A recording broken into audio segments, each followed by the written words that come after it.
Tamam dostlar, bu günləri burada qorxulu ev var. İçeride 10 numaralı, yani biz burada qurma zat deyildi. Yani tanımadığımız adamdır. Yani burada yaşayan bir manyaktır. Uzanıb burada. İndi çəkiliş eləyəcəyik də, gəlin. Buradan.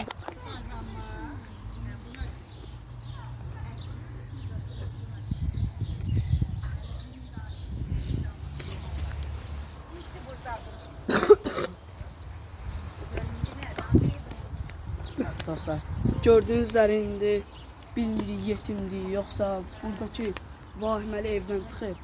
Yani uzanıb orada yatır da. Bilmiyor kim olduğunu. dostlar, sizə görə burada cindik. Hər zaman evimizin istiqamətində. Yəni bizi tutub vura bilər, öldürürlər. Yəni abunə olun da. Sevsən ama.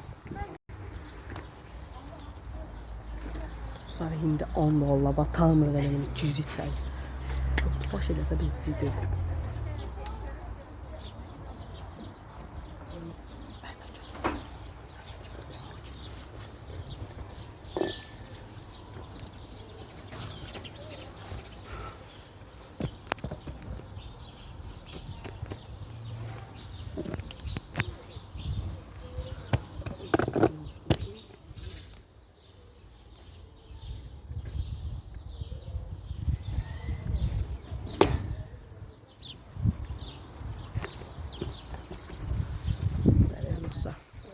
Gördünüz de. İçeride adamlar zat var ya.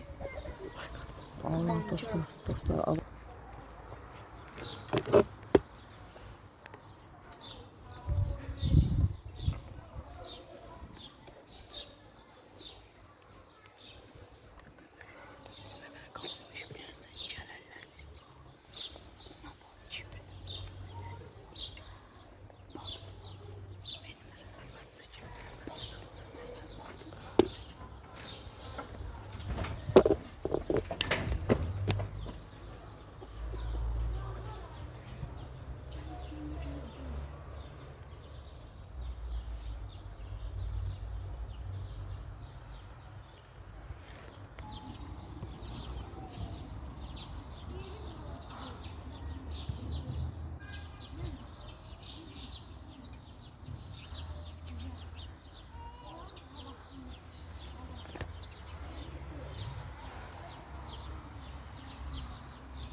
Nefes al.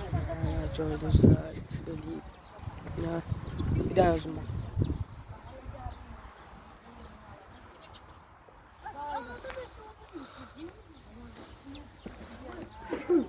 O çocuk tutkanıydı.